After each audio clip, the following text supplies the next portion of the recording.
제가 앞에서 설명드린 주의한 내용들을 모두 주의해서 창업했는데 세금이 나온다. 그건 뭐다? 100% 생돈 날린 거다 라고 생각해 주시면 좋을 것 같습니다. 안녕하세요. 세무그룹 절세연구소 대표 김창희 세무사입니다. 오늘은 창업하시는 대표님들이 꼭 알아야 하는 세무 규정에 대해 한번 말씀드려보려고 합니다. 잘하면 5년간 소득세 또는 법인세를 무려 100% 안 내실 수도 있으니 이번 영상 꼭 끝까지 시청 부탁드립니다. 그럼 시작해 보겠습니다. 오늘 설명드릴 내용은 바로 창업 중소기업에 대한 세액 감면 규정입니다. 감면 대상 업종으로 청년이 특정 지역 밖에서 하면 100%, 청년이 특정 지역 안에서 하면 50%, 청년 아닌 사람이 특정 지역 밖에서 창업을 하면 50% 감면을 적용받을 수 있는 규정인데요. 여기서 특정 지역이라 하면 수도권, 과밀, 억제 권역을 뜻합니다. 수도권, 과밀, 억제 권역. 아마 처음 들어보시는 분들도 많이 계실 것 같은데요. 수도권, 과밀, 억제 권역은 수도권이랑은 약간 다른 개념이기 때문에 여기 하단, 영상 하단에 그 사진을 참고 부탁드리겠습니다. 또 청년이라 하면 만 15세 이상, 34세 이하인 사람을 말하는데요. 이때 병역을 이행한 경우에는 그 병역 이행한 기간을 빼고, 연령에서 빼고 계산한 그 연령이 34세 이하이면 역시 청년으로 포함시켜 줍니다. 근데 직업군인 같은 사람들은 그 6년을 한도로 하고 있기 때문에, 빼는 그 나이를 6년을 한도로 하고 있기 때문에 그 점은 참고 부탁드리겠습니다. 창업감면 규정은 최대 5년간 최대 100% 감면받을 수도 있는 파워풀한 규정이어서 요건이나 사후관리가 매우 엄격하고 까다롭습니다. 따라서 세무사님이 있으시면 꼭 세무사님과 사전에 상담을 받고 이 창업감면 적용받는 걸 권해드리도록 하겠습니다. 창업감면 규정과 관련해서 제가 수백 건 정도 진행을 했어서 생각나는 사례들이 몇 가지 있는데요. 그중에 첫 번째 분은 만 34세였습니다. 그런데 생일이 3일 남아서 이제 3일 뒤면 만 35세가 되는 분이었죠. 근데 그분 같은 경우에는 이제 만 35세가 되시면 이 창업감면 규정을 적용을 못 받게 되겠죠. 그런데 오픈일이 한 2, 3주 정도 남아있으셨었습니다.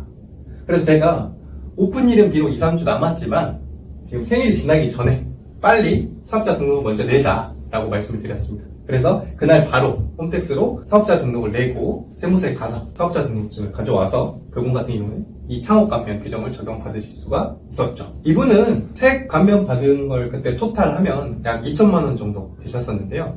그때 5년 중에 남은 기간이 3년 있었으니까 아마 토탈하면 그것까지 고려하면 한 5, 6천 정도 감면을 적용받을 수 있을 것으로 보입니다. 이렇게 이분은 미리 사업자를 내서 3일 차이로 감면을 적용받을 수 있었던 그런 케이스였는데요. 이렇게 사업자를 꼭 오픈일에 맞춰 내실 필요가 없고 미리미리 내면 이런 규정을 또 적용받을 수 있으니까 사업자를 꼭 오픈일에 맞춰서 내실 필요는 없다고 생각해 주시면 될 것 같습니다.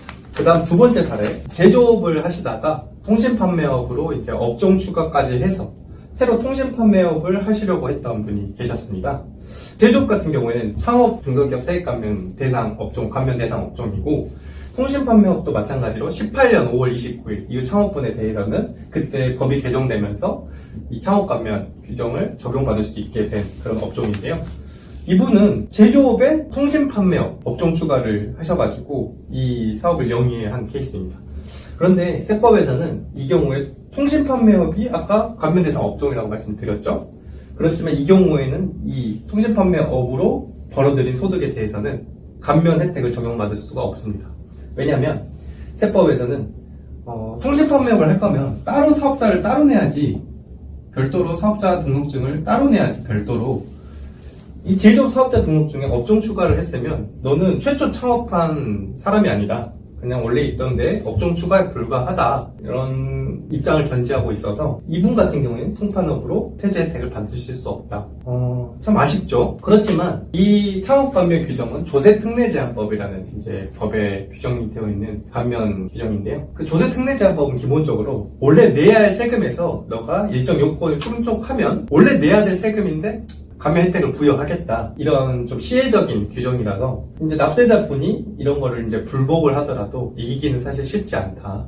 따라서 사업자를 어떻게 내느냐에 따라서 이렇게 감면을 적용받을 수 있느냐 없느냐가 나눠질 수 있기 때문에 이런 사업감면 혜택을 받기 위해서는 사업자 등록을 하기 전에 미리 세무사님께 사업자 등록 대행을 꼭 해달라고 말씀을 해주시면 좋을 것 같습니다. 사실 창업감면 규정은 너무나도 중요하기 때문에 생각나는 사례들이 너무 많지만 제가 나중에 추가적으로 다시 설명을 드리도록 하겠습니다. 제가 창업감면 규정과 관련해서 상세하게 제 블로그에 포스팅 해놓은 게 있으니까 궁금하신 분들은 제 블로그에 오셔서 그 포스팅을 참조하셔도 좋을 것 같습니다. 오늘 설명드린 내용을 제가 요약해 보도록 하겠습니다. 청년이 특정 지역, 즉 수도권 과밀 억제 권역 밖에서 창업을 했다. 100%. 청년이 특정 지역 안에서 창업을 했다. 50%. 청년이 아닌 사람이 수도권 과밀 억제 권역 밖에서 창업을 했다.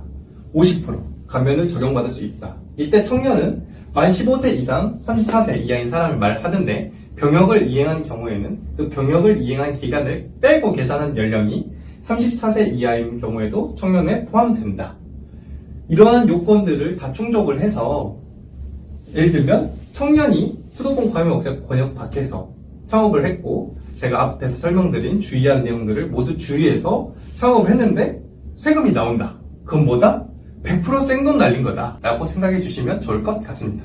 오늘 제가 준비한 내용은 여기까지입니다. 이 영상을 보시는 대표님들이 좋은 세무사님을 만나서 세금 스트레스 안 받고 사업만 하셔서 그 사업이 번창하시길 진심으로 기원드리겠습니다. 이상 대표님의 사업이 더욱 빛나도록 돕는 김창희 세무사였습니다.